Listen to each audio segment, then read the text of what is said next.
सोच, एक सवाल मेरा आपसे सीधे यही है विपक्ष के नेता के तौर पर कि हमारे इंटरनल डिफरेंसेस हो सकते हैं हमारे घर के अंदर, क्योंकि आप अलग पार्टी हैं, बीजेपी अलग पार्टी जो सरकार में, आप विपक्ष में हैं, तो आपके पास बहुत सारी बातें हो सकती हैं जिसमें आप सरकार को घेर सकते हैं। लेकिन जब बात बाहर से हो रहे एक हमले की हो, जब बात किसी बाहरी देश की इस देश के ऊपर एक ऐसा इलॉजिकल या अनबैलेंस्ड काम करने की हो जिसका कोई लॉजिक नहीं है, तो क्या वहां पर भी विपक्ष सरकार को घेरेगा या यहां एक सुर में कहेगा नहीं इस वक्त हम सरकार के साथ हैं, जैसा आप ऑपरेशन सिंदूर के समय थे सरकार के साथ? देखिए गौरव साहब, जब प्राइम मिनिस्टर बाहर जाते हैं और जब उनकी कोई वेलकम होती है, जब वो हाउडी मोदी का इवेंट करते हैं या नमस्ते ट्रंप का इवेंट करते हैं, तब तो सारा कुछ हमको डिंडोरा पीटना पड़ता है कि मोदी जी कितने बड़े लीडर बन गए दुनिया के। और अब आप कह रहे हैं जहां पे हमारी गवर्नमेंट की प्रॉब्लम्स की काफी सारी प्रॉब्लम्स हैं, जिसकी वजह से इस वक्त हम इस सिचुएशन में पड़े हैं कि हमारी बेइज्जती कोई दूसरा मुल्क कर रहा है, चाहे वो कोई भी मुल्क हो, चाहे कितना भी ताकतवर मुल्क हो, वो हमारी बेइज्जती करे। क्योंकि जिस तरह से प्रेसिडेंट ट्रंप ने बार बार एक बार नहीं बार बार हिंदुस्तान की बेइज्जती की है, वो तो हमारे लिए, हम तो उसको एक्सेप्ट नहीं कर सकते।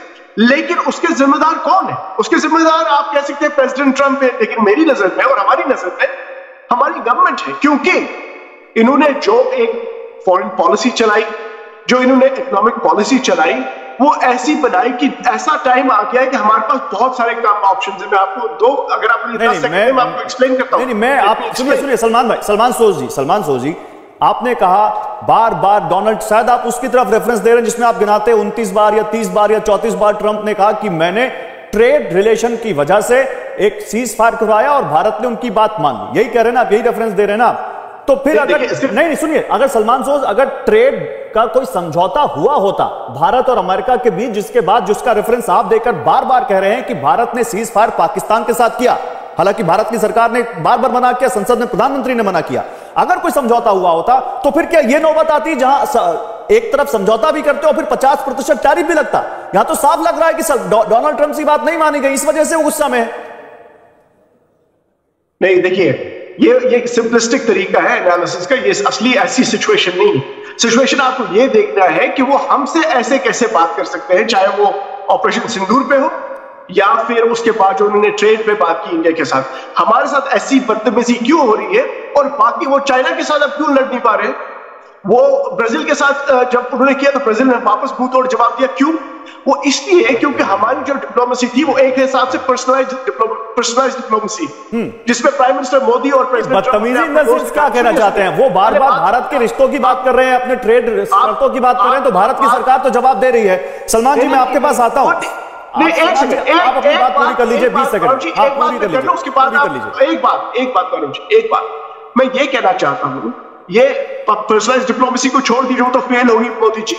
दूसरे साइड से आपने इकोनॉमिक पॉलिसी बड़ी प्रोटेक्शनिस्ट बनाई 2018 से, आपने इस मुल्क में बड़े बड़े उद्योगपतियों को बना दिया, जिससे by the way trade representative जो है अमेरिका के, जो फॉर्मर ट्रेड रिप्रेजेंटेटिव है डोनाल्ड ट्रंप के, लाइट हाउसर, उनकी किताब आप पढ़ेंगे तो उसमें क्या लिखा है? उसमें लिखा है कि हिंदुस्तान को 15 लोग चलाते हैं, 15 बिजनेस फैमिली चलाती है, उनके साथ बिजनेस करना बहुत मुश्किल है। फिर उसी किताब में वो लिखते हैं, मेरा एक हिंदुस्तान का दोस्त है, बहुत अमीर इंसान, वो मुझे कहता है भाई आप गलत कहते हैं, 15 इंडस्ट्रीज नहीं चलाती हैं, 7 घर चला रहे हैं, 7, क्योंकि बाकी 7 लोग जो हैं वो उनको इन्फ्लुएंस करने में लगे हैं। ये हिंदुस्तान का हाल हो चुका है। हम 800 करोड़ बात हिंदुस्तान कौन चला रहा है इस पर हम डिस्कस ही नहीं कर रहे। ये एक बहस का अलग मुद्दा होगा जिस पर बीजेपी के प्रवक्ता जवाब देंगे। बात तो ये है कि जो पार्टियां सत्ता में आती हैं या विपक्ष में रहती हैं, वो जब कोई बाहर हमारे साथ कुछ ऐसा करना चाह रहा हो जो हमारे देश के किसानों के हित में ना हो, हमारे देश के मछुआरों के हित में ना हो, तो उस समय हम सबको मिलकर क्या करना चाहिए? मैं चाहता था कि अजय आलोक इसका जवाब दे, लेकिन अजय जी क्योंकि हमारे साथ गौरव वल्लभ जुड़ चुके हैं, कम समय के लिए जुड़े हैं, इसलिए इस बार उनसे बात कर लेता हूं, फिर आपको बात करने का और जवाब कर देने का मौका दूंगा। गौरव वल्लभ जी, बहुत स्वागत है। सदस्य हैं गौरव वल्लभ, पीएम की आर्थिक सलाहकार परिषद के, अर्थव्यवस्था को, आर्थिक नीतियों को बहुत अच्छे से समझते हैं। गौरव वल्लभ जी, क्या हो गया ये? एक समय लग रहा था कि डोनाल्ड ट्रंप आएंगे तो भारत और अमेरिका के रिश्ते यूं रॉकेट होंगे और सब कुछ हम करवाएंगे डोनाल्ड ट्रंप से, और आज अचानक वही डोनाल्ड ट्रंप 50% टैरिफ लगा रहे हैं। दुनिया में सबसे ज्यादा टैरिफ वाला देश बना दिया उन्होंने भारत को। वरुण जी, भारत ने अपना रेस्पॉन्स बिल्कुल क्लियरली दे दिया है। पॉइंट नंबर 1 कि दोहरे मापदंड नहीं चलेंगे। अमेरिका खुद रूस से जब यूरेनियम और ईवीज के लिए पेडियम लेता है, प्लेडियम और केमिकल्स और फर्टिलाइजर्स इंपोर्ट करता है रूस से, तो वो हमको किसी तरह से हमारे जो चीजें जो हम रूस से इंपोर्ट करते हैं उसके लिए हमारे ऊपर कोई बंदिश नहीं लगा सकता। दूसरी बात, प्रधानमंत्री जी ने साफ कर दिया कि भारत के किसान, भारत के जो पशुपालक और भारत के मछुआरों के हितों के साथ 0.0001% का भी समझौता दुनिया की किसी ताकत से नहीं होगा। भले ही प्रधानमंत्री जी ने तो यहां तक कह दिया कि पर्सनली उनको जो लॉस होना हो वो सहन कर ले। और तीसरी बात, भारत की आत्मनिर्भरता और भारत के नेशनल इंटरेस्ट के सामने दुनिया का कोई देश या कोई व्यक्ति इसके बीच में अपनी दादागिरी नहीं चला सकता। अच्छा, मैं फिर आपसे एक सवाल पूछता हूं, क्योंकि आप अर्थव्यवस्था को और आर्थिक नीतियों को बहुत अच्छे से समझते हैं, आप मैथ्स को समझते हैं, आप प्रोफेसर हैं। गौरव वल्लभ जी, अगर ये बात नहीं बन पाती है और ये 50%, क्योंकि 25% तो आज से लागू हो गया है, 20 दिन बाद नई बात बनी तो 50% लागू हो जाएगा, क्या आपके पास कोई गणना है कि इसका भारत को कितना नुकसान होगा? देखिए, भारत की जो इकोनॉमी है वो एक्सपोर्ट डिपेंडेंट इकोनॉमी नहीं है, कंजम्पशन ड्रिवन इकोनॉमी है। और भारत का मात्र 2% जो जीडीपी का हिस्सा है वो यूएस को भारत एक्सपोर्ट करता है। उसमें से भी लगभग 1.7 से 1.8% ऑफ जीडीपी है वो ऐसे गुड्स हैं जिसको यूएस ने हमेशा स्पेशल कैटेगरी में रखा है, जैसे जेम्स एंड ज्वेलरी, जैसे जेनेरिक मेडिसिन, फार्मा में। ये सारे अभी तक क्लैरिटी नहीं है कि ये जनरल टैरिफ में आएंगे कि जो स्पेशल कैटेगरी इनके लिए बनाई गई थी वो उसी में आएंगे। और तीसरी बात गौरव जी, हम कल रिजर्व बैंक ऑफ इंडिया ने पुनः ये स्थापित किया कि भारतीय अर्थव्यवस्था 6.5% ऑफ जीडीपी से ग्रो करेगी और इन्फ्लेशन FY26 में 3.1% रहने की उम्मीद है। ये जब 25% अनाउंसमेंट हुआ उसके बाद रिजर्व बैंक ने कंफर्म किया कि Indian economy is going to grow at 6.5% and inflation is going to come down to 3.1%। मात्र 4 महीने हुए इस फाइनेंशियल ईयर को, जिसमें 6.5% है। आगे जैसे जैसे समय बीतेगा हो सकता है ये 7% हो जाए। तो गौरव जी, आप ये बताओ कि दुनिया में ऐसी मेजर एक भी इकोनॉमी बता दो जो 6.5-7% से ग्रो कर रही हो और जहां पे इन्फ्लेशन 3% से कम हो। एक ऐसी इकोनॉमी बता दो। आईएमएफ ने भारत के ग्रोथ फोरकास्ट को डोनाल्ड ट्रंप के 25% टैरिफ के बाद इंक्रीज किया। फिर एक सवाल है, देखिए आज जो प्रधानमंत्री ने कहा, मैं उसी से जुड़ा हुआ सवाल पूछता हूं, आपने भी उस जवाब का रेफरेंस दिया।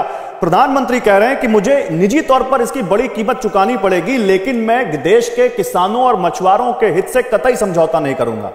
तो क्या अमेरिका के राष्ट्रपति डोनाल्ड ट्रंप रूस से तेल खरीदने का बहाना बना रहे हैं और असल में वो भारत और अमेरिका के बीच होने वाले ट्रेड एग्रीमेंट में भारत के डेयरी, फिशरी और एग्रीकल्चर सेक्टर में अपने शर्तों के मुताबिक कर की दरें चाहते हैं, फ्री यहां पर पैसेज चाहते हैं? क्या ये मेन कारण है?